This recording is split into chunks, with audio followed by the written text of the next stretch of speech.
You know what you would love? There it is. We'll just put it on the camera there. Now look at that, ladies and gentlemen. Look. That's not right. That's just not right. That's from a photo. That's what I look like on the Do you want to know what that looks like? Go on, what does that look like? Alad has recently come back from Japan. In Japan, yes. they have photo booths that automatically Photoshop your pictures. It's photoshopping for the masses. If you look, so that picture of you, which I've just shown you, I'm going to show you a picture of Alad that he photos. It's a photo booth, and the pictures come out looking like what I'm about to show you. This sounds like the best idea ever. So you just take a photo of yourself and you look amazing. Isn't it brilliant? No, I never said amazing. I never said the word amazing. Go on, let's have a look. Oh, Alad age 12? Isn't that disturbing? That's so disturbing. Why is Look at that. It's the eyes, I think. They automatically enlarge the eyes, like Lady Gaga look. You know, right, so it's like so you look like the comics they've got over there. Manga. Yeah, the manga. Yes, they've always got the massive eyes. Isn't that weird? Wow.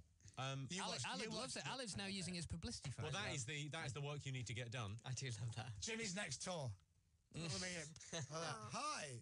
I liked having the cartoon posters though, because you don't want to arrive in a town and there's loads of pictures of you up. At least a cartoon of you up outside the venue is acceptable. When you played the Hammersmith in London a couple of years ago, you had a massive, huge picture of you outside, and the week before I even went to see you, it was up. Yeah. I went to see somebody else's gig. There was a massive picture of Jimmy Carr. Well, we had tickets on the roof. to shift. There's always tickets to shift. There's always stuff to do. I'm there looking up, going, Sarah Silverman's properly let herself go, isn't she? Is she dyeing her hair? Yeah. Oh man, probably. But now, what happens after this then? You got another week of this, right? That's Fern at 10. What, sorry? Oh, you mean bigger? Yeah, sorry, bigger picture. After we, then that's it.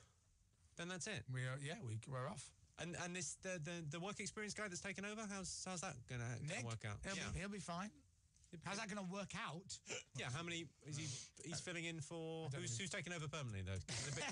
No, seriously, because it's a big job, it's a big responsibility, and I think he's great. But I mean, that can't be. Who is this that we're talking about?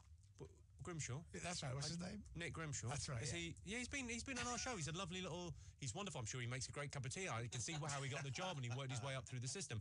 It just seems weird that he'd be taking over like a proper grown up. Because it's a big show, it's a big radio show. It just seems. Sure. When you think of the show, you think of the phrase "grown up." That's what it is. That's what you do. Well, I'm off. Broadcasting. I'm not a DJ. I'm a broadcaster. Of course. Thank you. Of course. Everyone's going off to do different things. I'm going on tour. I'm doing the musical. Oh, Jesus Christ, Superstar. Yeah, that's right. Originally called Superstar, and then they found out you were in it. Yeah. I think that's Minchin as well, isn't it?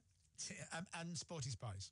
You mentioned sport together at last. It's the team that everybody wanted. Yeah. It is an amazing. The thing about Jesus Christ Superstar, I think people sort of think Andrew Lloyd Webber and they sort of just dismiss it as Cats and Phantom and stuff for the missus.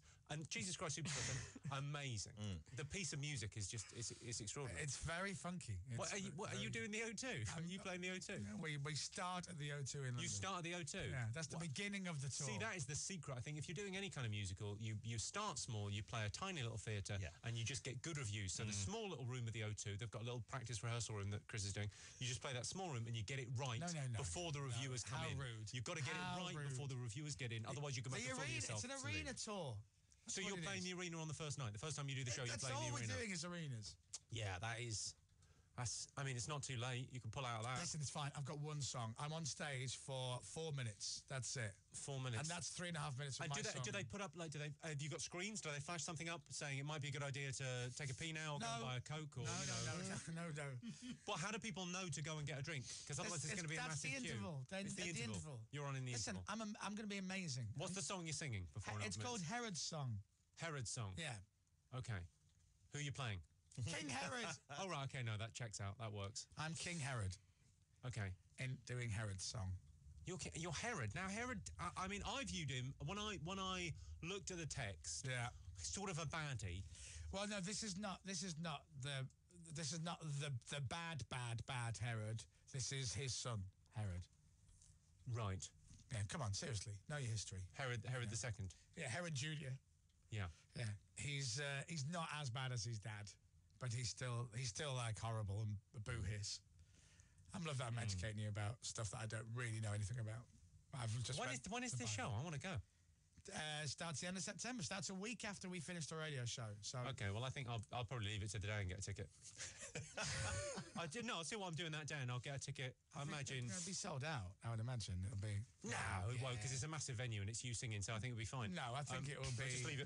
I'll leave it on the day. You're working. You're in Poole, Worthing, Canterbury. Yeah, but I think there's a matinee. Not really. Are you genuinely doing a matinee? Yeah. You're doing an arena matinee? Yeah. You're going to get 16,000 people in and then out again. Yeah. You'll run out of hot dogs. It's a disaster. Who's doing the catering? It'll be fine. Don't you worry. Do you want to come to the matinee? I really do. Do you really? I genuinely, I really like a music. I've got a tiny dog and I like musicals. But I think I might be coming out on the show today. It's a cry for help. Dave, that won't work. He's in Poole on Friday night and Worthing Saturday night. It will work. I'll come back. I'll make it work. It's not ridiculous. Hey, you're not. I mean, I like you, but you're not in charge of my logistics. I think we should. You can do what you want. You're a grown up. Thanks very much. Yeah. Cheers. You probably have a tour manager. Time for news. It's time for news. Yeah. Well, I don't know if we played enough records in the last half an hour. I'll be honest, but we can play some. Hi, viewers. Maybe Chris could give us a song. He's very good, apparently. Let's stick the news on. Let's talk about it after. Do you know what my first word in the song is? They've given me a really good one. Go on. Jesus. So I can't really forget. Jesus. Well, even if you do forget, in front of 16,000 people, Jesus. Well, that's it. That's the thing. That's what I'll be doing. Is Jimmy staying? Are you staying? No. Oh, okay. I'll tell you why. Yeah. Because we have a package and we've got one of Roy's games coming up before 10. Jimmy's got a package. And then... yeah, Aled. If that is I don't know how to respond to that. I know. With a hot flush? That's what you've gone with. Is he staying? No. Well, look, guys, thanks so much for the show. It's been amazing. It's been amazing. How many years have you been doing this? 8.5 years. It seems longer. The show drags. But no, it's been fantastic. You'll be very sorely missed. I don't want to get sentimental on you, but thanks. I've loved coming in here and I've loved listening. Well, you've been one of our favourite guests. Jimmy's always been good. He came in on the marathon show that time, and did a very kind of surreal show with us and Vernon. I don't really remember it because we were away with the fairies. But we've always had fun with Jimmy. You're a true friend. And I think the last time I came in, I think Aled got one of the jokes last time. Yes, I'd like to thank you for my education in comedy. Do you know what? Actually, while we're here, let's negotiate this deal. Are you finally going to get him to do alternative commentary on one of your DVDs? Oh, yeah, now he's long-term unemployed, of course. Sure. Yeah. You got to feel sorry Get for him him. at a better rate. And the contract for it now, so yeah. Sure. See? Sure, definitely. Jimmy, as this on-air relationship is coming to an end, and it is bittersweet and sad, I realise that time is running out. Would I therefore be able to blag a couple of tickets to High Wycombe? Sure. Is that all right? Because, really, Literally after not a this, I possibly won't be able to do that again. No, your value to me will decrease. So whereas now, I think, we're still technically beyond the air. So, no, we will be. We will. We will. You can talk about it that day and the day after. Yeah, exactly. Sure. Come to the show. Thank you very much. Guys, thanks for having me on again. You are welcome. Take care. Ladies and gentlemen, the wonderful Mr. Jimmy Carr. Yeah. Yay. Hardest working comedian in Britain. You say Right, it is worth it. Right, we'll do the news next.